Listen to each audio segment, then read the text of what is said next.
Good morning रैन class. आज हम business study के चैप्टर नंबर 4 में आगे पढ़ेंगे। इसके पहले मैंने आपको चैप्टर नंबर 4 में बैंकिंग और बिजनेस और सर्विस के बारे में पढ़ाया था कि बिजनेस क्या होता है, सर्विस क्या होता है, सेक्टर कौन कौन से होते हैं। अब उसमें मैंने आपको बैंकिंग सेक्टर में ये पढ़ाया था कि बैंकिंग के कार्य क्या होते हैं, बैंकिंग क्या होती है, बैंकिंग के कार्य क्या होते हैं और बैंकिंग कितने प्रकार की होती है। अब मैं आपको इसमें थोड़ा सा आगे पढ़ा रहा हूँ। इसमें हम पढ़ेंगे कि इलेक्ट्रॉनिक बैंकिंग सेवाएं क्या होती है, ई बैंकिंग कैसे कहते हैं। जैसा कि आज की डेट में आपको सबको पता है कि हमारा जो बैंकिंग का कार्य है वो आज की डेट में पूरा इंटरनेट के ऊपर कार्यक्रम होता है। इंटरनेट के ऊपर हमारा पूरा बैंक चलता है। हमको प्रत्यक्ष रूप से बैंक जाने की ज़रूरत आजकल नहीं पड़ती है। सारा जो होता है वो इलेक्ट्रॉनिक बैंकिंग ही चल रहा है। तो इलेक्ट्रॉनिक बैंकिंग के बारे में अब आपको मैं बता रहा हूँ। वर्तमान समय में कंप्यूटर, इंटरनेट और एंड्रॉयड मोबाइल के प्रयोग से बैंकिंग सेवाओं में एक नई क्रांति का सूत्रपात हो चुका है। और बैंकिंग सेवाओं में कंप्यूटर और एवं इंटरनेट का प्रयोग करने से इलेक्ट्रॉनिक बैंकिंग अर्थात ई बैंकिंग कहते हैं। ठीक है, तो बैंकिंग सेवाओं में क्या हो गया, कंप्यूटर और इंटरनेट का जब प्रयोग होता है तो उसे हम इलेक्ट्रॉनिक बैंकिंग कह सकते हैं। वर्ल्ड वाइड वेब www ने ई कॉमर्स के साथ मिलकर समूचे विश्व को डिजिटल स्वरूप दे दिया है। ई बैंकिंग के अंतर्गत बैंक के ग्राहकों को हम बैंक से लेन देन करने के लिए बैंक आने की ज़रूरत नहीं होती। कोई भी व्यक्ति जिसके पास इंटरनेट की सुविधा के साथ कंप्यूटर या मोबाइल है तो वह संबंधित साइट खोलकर 24 घंटे कहीं भी बैठकर बैंक से लेन देन कर सकता है। जिन सेवाओं को बैंक इंटरनेट के माध्यम से प्रदान करना चाहता है वह उन्हें अपने वेबसाइट के मेन्यू पर दर्शा देता है। ग्राहक द्वारा जिस सेवा का चयन किया जाता है उसकी प्रकृति के अनुसार आगे की कार्रवाई संपन्न की जाती है। ठीक है, तो हम इंटरनेट बैंकिंग के द्वारा या हमारे मोबाइल बैंकिंग के द्वारा हम क्या कर सकते हैं कि बैंक से 24 घंटे कभी भी लेन देन कर सकते हैं। बैंक जिन सुविधाओं को देना चाहता है वो उसके प्रोफाइल पर, उसकी साइट पर अवेलेबल होता है। जैसे बैंक स्टेटमेंट होता है, आपकी बैंक प्रोफाइल होती है, ठीक है, या आपके अमाउंट ट्रांसफ़र का होता है या लोन डिपॉजिट का होता है कि हम जो भी करना चाहें। लेकिन अकाउंट ओपन का भी होता है आज की डेट में कि अकाउंट ओपन भी हम ऑनलाइन करवा सकते हैं। ठीक है, तो ये सारी चीज़ें जो हैं वो कंप्यूटर पे खुली हुई रहती है, उसकी साइट पर खुली रहती है। अब इसके लाभ हमें क्या क्या दे के रखे हैं कि ई बैंकिंग से ग्राहकों को प्राप्त होने वाले लाभ और ई बैंकिंग से बैंकों को होने वाले लाभ। अब ग्राहकों को लाभ क्या क्या होते हैं, ई बैंकिंग के से बैंक के ग्राहक वर्ष के 12 महीने अर्थात 365 दिन 24 घंटे लेन देन की सुविधा प्राप्त कर सकते हैं। मतलब कि हमें जैसे बैंक हॉलीडे होने पर बैंक में जाना, मतलब बैंक में छुट्टी वाले दिन हम बैंक से कोई किसी प्रकार के ट्रांजेक्शन नहीं कर सकते थे पहले, लेकिन इंटरनेट बैंकिंग के आने से अब हम छुट्टी वाले दिन भी घर बैठकर उससे लेन देन कर सकते हैं। इसमें ग्राहक व्यक्तिगत कंप्यूटर यानी कि अपने पीसी या मोबाइल फ़ोन या पर्सनल डिजिटल असिस्टेंट अर्थात हाथ के कंप्यूटर का उपयोग कर सकता है। ठीक है, हाथ का कंप्यूटर जिसको हम बोलते हैं लैपटॉप, ठीक है, हम इसका उपयोग भी करके कर सकते हैं और बैंक के साथ लेन देन कर सकते हैं। इसके अंतर्गत प्रत्येक लेन देन का अभिलेखन रिकॉर्डिंग हो जाता है जिससे वित्तीय अनुशासन बना रहता है।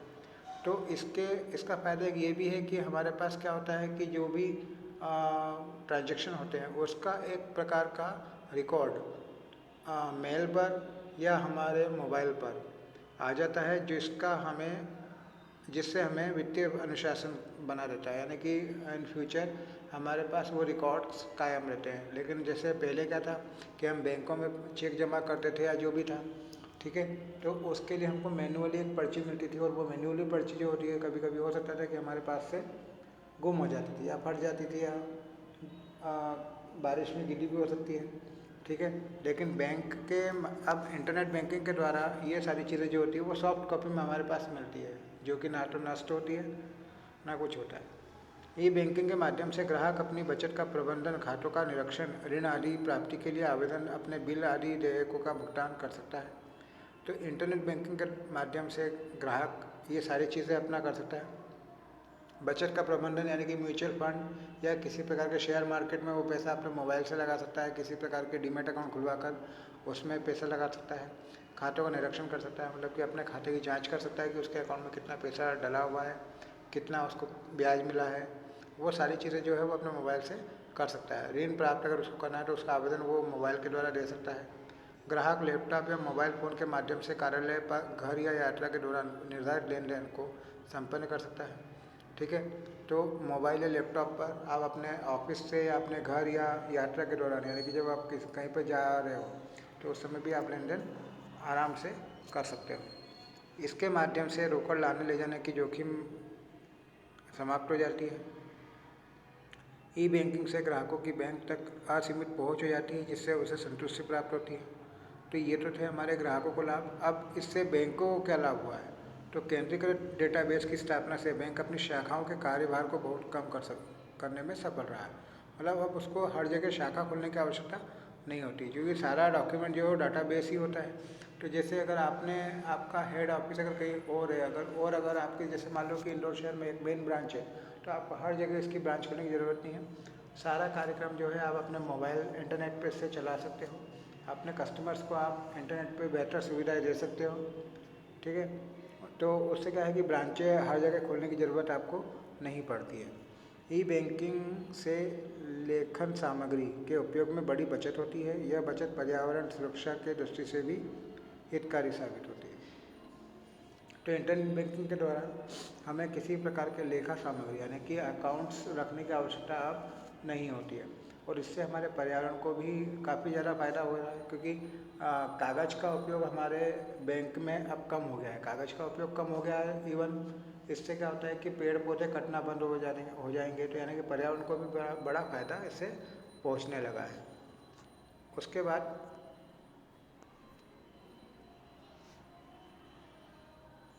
इससे ग्राहकों को के लेन देन के वो तीव्रता संपन्न करने में आसानी रहती है, जिससे बैंकों की प्रतियोगिता शक्ति बढ़ी है।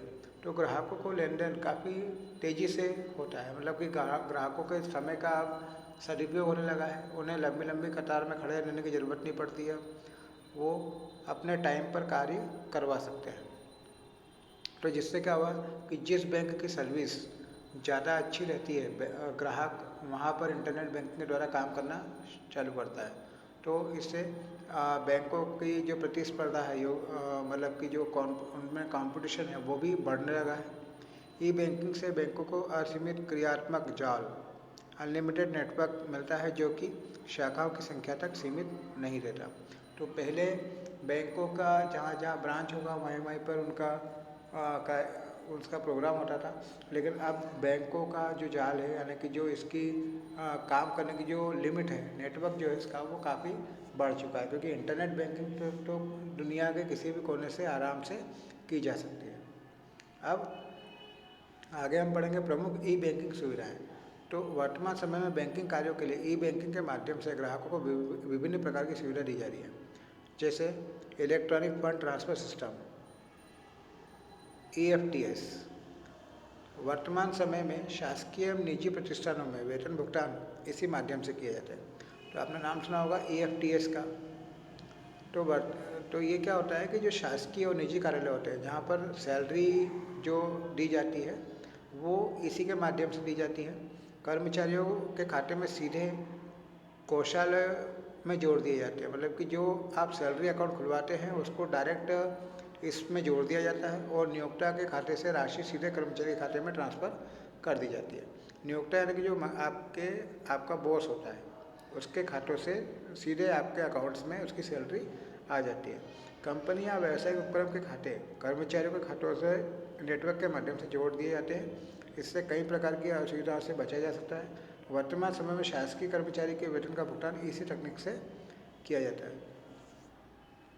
एक होता है NEFT, फर्स्ट होता है EFTS, और एक और होता है NEFT। ये राष्ट्रीय इलेक्ट्रॉनिक फंड ट्रांसफ़र होता है। ठीक है, तो इसमें क्या होता है कि यह एक राष्ट्रीय व्यापी प्रणाली है, जिसमें इलेक्ट्रॉनिक माध्यम से व्यक्तियों और फर्म और कंपनी को एक बैंक की शाखा से दूसरी बैंक की शाखा पर फंड भेजने की सुविधा दी जाती है। इस प्रणाली में व्यवहारों को सूचीबद्ध तरीके से समूहबद्ध तरीके करके उनका नियमन निश्चित समय अवधि में किया जाता है। इस सुविधा का लाभ केवल वे ही व्यक्ति, फर्म या वे कंपनियां उठा सकती है जिनका एनईएफटी सुविधा प्राप्त बैंक की शाखा में खाता है। मतलब आपका इस सुविधा को आप कोई भी व्यक्ति इसका फ़ायदा उठा सकता है। सिंपल एक इंडिविजुअल पर्सन भी इसका फ़ायदा उठा सकता है, लेकिन उस बैंक में इसकी सुविधा अवेलेबल होनी चाहिए, उस ब्रांच में इसकी सुविधा हो, तो वही व्यक्ति इसकी सुविधा ले सकता है। अब इसमें कोई भी फर्म या कंपनी भी अपनी एक बैंक से दूसरी बैंक में पैसा ट्रांसफ़र कर सकता है। अब उसके बाद होता है रियल टाइम ग्रॉस सेटलमेंट। ठीक है, आरटीजीएस, यह एक बैंक से दूसरी बैंक को फंड हस्तांतरण करने की एक तीव्रतम प्रणाली होती है। जब एक बैंक दूसरी बैंक को संदेश भेजता है, उसी समय फंड को ट्रांसफ़र कर दिया जाता है, इसलिए इसे रियल टाइम कहते हैं। इस प्रणाली में व्यवहारों को समूहबद्ध न करते हुए एक के बाद एक निपटाया जाता है, अतः इसे ग्रॉस कहा जाता है। इसमें व्यवहार की न्यूनतम राशि 2 लाख रुपये है। इसमें फंड का हस्तांतरण सूचना प्राप्ति के लगभग 2 घंटे में कर दिया जाता है। तो एनईएफटी में जो होता है 24 घंटे के अंदर अंदर आपका पेमेंट ट्रांसफ़र होता है, और रियल टाइम वाले में 2 घंटे के अंदर अंदर आपका पेमेंट ट्रांसफ़र हो जाता है। ठीक है, तो ये एक के बाद एक होता है। और एनईएफटी में क्या होता है कि वो समूहबद्ध तरीके से किया जाता है, यानी कि एक समूह को एक साथ पेमेंट ट्रांसफ़र कर दिया जाता है, क्योंकि सैलरी तो सारे वर्कर को एक साथ बांटना है, तो वो समूहबद्ध हो जाता है। और रियल टाइम में क्या होता है कि वो एक के बाद एक केस को निपटाते हैं, एक व्यक्ति को पैसा ट्रांसफ़र यहाँ पर किया जाता है, और मैक्सिमम अमाउंट 2 लाख रुपए तक के हम यहाँ ट्रांसफ़र कर सकते हैं। अब उसके बाद है डेबिट कार्ड। अब डेबिट कार्ड क्या होता है? वर्तमान में समय में कई बैंक अपने ग्राहकों को डेबिट कार्ड की सुविधा देते हैं। ग्राहक इन कार्डों की सहायता से एक निर्धारित धनराशि तथा निर्धारित अवधि के लिए उधार माल क्रय कर सकता है। कई दुकानदार बैंकों द्वारा उपलब्ध कराई गई इस सुविधा की अनुमति प्रदान करते हैं। इंटरनेट के जरिए ये सीधे बैंक से जुड़ जाते हैं। इसमें कार्ड का उपयोग कर दुकानदार के खाते में राशि हस्तांतरित कर दी जाती है, जबकि ग्राहक का खाता बैंक से जोड़ा हुआ होता है। इस सुविधा से ग्राहक तथा दुकानदार दोनों की सुविधा रहती है। इससे मुद्रा गिनने की आवश्यकता नहीं होती और बैंक द्वारा ग्राहक के खाते में राशि भेज दी जाती है। इसी कारण से इसे डेबिट कार्ड कहते हैं। तो डेबिट कार्ड एक प्रकार से हम एटीएम कार्ड भी बोल सकते हैं। तो इसमें क्या होता है कि कोई भी सामान जब हम खरीदते हैं तो एक मशीन आप लोगों ने देखी होगी कि एक मशीन होती है वहाँ पर, तो उसमें हम वो कार्ड को स्वैप करते हैं। कार्ड को जब हम स्वैप करते हैं तो उसका जो अमाउंट है वो सीधा जो होता है कि आपके अकाउंट से कटकर उस दुकानदार के खाते में सीधा ट्रांसफ़र हो जाता है। तो इससे क्या होता है कि दुकानदार और आप दोनों की सेफ्टी हो गई कि हमको पैसे गिनना भी नहीं पड़ेंगे, और सेफ्टी के साथ उसके अकाउंट में दुकानदार के अकाउंट में पेमेंट चले जाता है, और दुकानदार को बाद में पेमेंट जमा करने की भी दिक्कत नहीं होती है। उसके बाद होता है क्रेडिट कार्ड। क्रेडिट कार्ड जो है आज की डेट की सबसे अच्छी सुविधा दी गई है कि इसमें क्या होता है कि अंतर यह है कि दुकानदार नहीं बल्कि बैंक प्रदान करता है इसके अंदर। अब क्या होता है, डेबिट कार्ड में दुकानदार उधार माल देता है आपको, और क्रेडिट कार्ड में क्या है, यहाँ पे बैंक पैसा आपको उधार दे रही है। इसमें ग्राहक की साख के आधार पर एक राशि निर्धारित कर दी जाती है। चुने हुए दुकानदार से उसे क्रेडिट कार्ड के माध्यम से उधार क्रय किया जा सकता है। वास्तव में दुकानदार को बैंक द्वारा भुगतान कर दिया गया है। एक निश्चित अवधि के बाद ग्राहकों को बैंक में वह राशि जमा करवाना पड़ेगी। इसके लिए बैंक ब्याज के रूप में राशि वसूल करती है। यह एक प्रकार से बैंक द्वारा दिया गया अधिविकर्ष होता है। कार्ड पर जारी करने वाले बैंक का नाम तथा जारी करने का दिनांक दिया रहता है। कार्ड पर फोटो एवं हस्ताक्षर अंकित होते हैं। तो एक क्रेडिट कार्ड होता है जिसके अंतर्गत क्या होता है कि आपकी सिविल के हिसाब से, यानी कि आपकी गुडविल के हिसाब से उसकी लिमिट आपको दे दी जाती है। जैसे 50,000, 60,000, 1 लाख, 2 लाख, 5 लाख, ये आपका क्रेडिट रिकॉर्ड हो सकता है कि आप मैक्सिमम 60,000 रुपये तक की उधार बिक्री किसी से कर सकते हो, उधार माल खरीद सकते हो, यानी कि बैंक आपको 60,000 रुपये का उधार दे रहा है।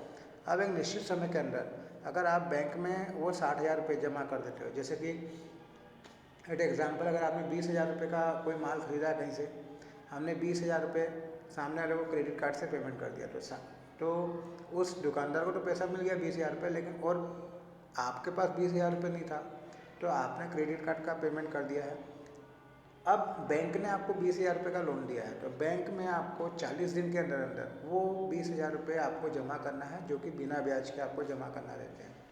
40 दिन के बाद अगर आप जमा करते हैं तो कुछ एक निश्चित छोटा मोटा अमाउंट जो होता है 5% 2% के हिसाब से बैंक आपको इस पर ब्याज वसूल करता है।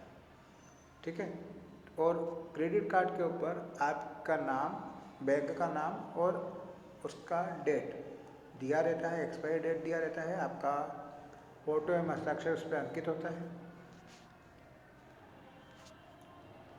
उसके बाद एक होता है ऑटोमेटिक टेलर मशीन ATM। तो विभिन्न बैंकिंग संस्थाओं द्वारा स्थापित एक ऐसा केंद्र जहाँ 24 घंटे रुपया निकालने की सुविधा दी जाती है। वास्तव में यह एक इलेक्ट्रॉनिक माध्यम होता है जिससे त्वरित निर्धारित राशि निकाली जा सकती है, और ये कम स्थान वाले अत्यंत ही सुविधाजनक केंद्र होते हैं, जिसमें बैंक द्वारा एक कार्ड होता है जिसको लगाने से और एक ATM पिन जनरेट करने से हम क्या कर सकते हैं, हमारा पैसा निकाल सकते हैं। ठीक है। कहीं से भी हम हमारा पैसा, दुनिया के किसी भी कोने से हम हमारा पैसा बैंक से रात के समय, दिन के समय, 24 घंटे में कभी भी निकाल सकते हैं। इससे हमें बैंक जाने की ज़रूरत नहीं पड़ती है। अलग अलग बैंकों के लिए अलग अलग केंद्र होते हैं, किंतु सभी शाखाएं इससे जुड़ी होती हैं। मशीन का खराब हो जाना, खराब नोट निकलने की दशा में साक्ष्य का अभाव, समस्त बैंकों का एक ही नेटवर्क से न जुड़ना, तकनीकी खराबी के कारण खातों में राशि निकल जाना आदि कमियों इससे दूर हो जाती है। अब उसके बाद होता है टेली बैंकिंग, जिसको हम बोलते हैं, जो टेली बैंकिंग का संबंध दूर संचार के साधनों से होता है। टेलीफोन एक मोबाइल के माध्यम से एक विशेष तकनीक अपनाकर बैंकों द्वारा भुगतान की सेवाएं अपने ग्राहकों को दी जाती है। इसमें एक नेटवर्क के माध्यम से भुगतान आदेशों को प्रविष्ट किया जाता है। इन भुगतानों आदेशों का आधार शॉर्ट मैसेजिंग सर्विस SMS तथा वायरलेस एप्लीकेशन प्रोटोकॉल WAP होता है। प्रायः इस तरह के भुगतान छोटी राशि या एक निर्धारित राशि के लिए किए जाते हैं। जो टेली बैंकिंग की सुविधा केवल चुने हुए ग्राहकों को दी जाती है। इसके लिए इनके अपने कोड या personal index number, pin number होता है। इसके लिए बैंक एक ही वेबसाइट होती है। भुगतान कार्डों के माध्यम से भुगतान की सुविधा अपने ग्राहकों को दी जाती है। जैसे आप लोगों को पता है, गूगल पे, PhonePe, UPI code, Bhim app, Amazon, ये सारी जो है वो टेली बैंकिंग के ही उदाहरण है। इसमें आपको एक पिन जनरेट करना होता है, बैंकों को उसके से जोड़ना होता है, तो उस नेटवर्क के द्वारा उसी नेटवर्क को हम पेमेंट कहीं पर भी कर सकते हैं। अब उसके बाद हमारे पास डिजिटल भुगतान, यानी कि what is the digital payment, इसके बारे में बता दूँ मैं आपको। डिजिटल पेमेंट भुगतान करने का एक इलेक्ट्रॉनिक तरीका होता है। इसमें इंटरनेट की सुविधा से अनेक साधनों के माध्यम से रकम का भुगतान किया जा सकता है अथवा पाया जा सकता है। डिजिटल पेमेंट से प्राप्तकर्ता और भुगतानकर्ता दोनों के पास डिजिटल साधन होने चाहिए। इसे इलेक्ट्रॉनिक पेमेंट भी कहा जाता है। यह नकदी रहित लेने का एक सशक्त माध्यम होता है। डिजिटल पेमेंट में चूंकि इंटरनेट का प्रयोग किया जाता है, अतः इसमें सभी भुगतान ऑनलाइन किए जाते हैं।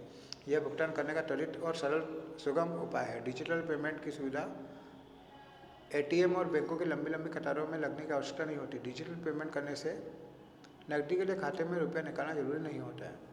ठीक है। तो डिजिटल पेमेंट भी हमारी एक प्रकार की सुविधा होती है, जिसमें जैसे कि मैंने बताया आपको गूगल पे, फ़ोनपे, पेटीएम, ये इसी प्रकार के एक उदाहरण इसमें दिए गए हैं। उसके बाद डिजिटल पेमेंट के विभिन्न प्रकार देकर रखे हैं, जिसमें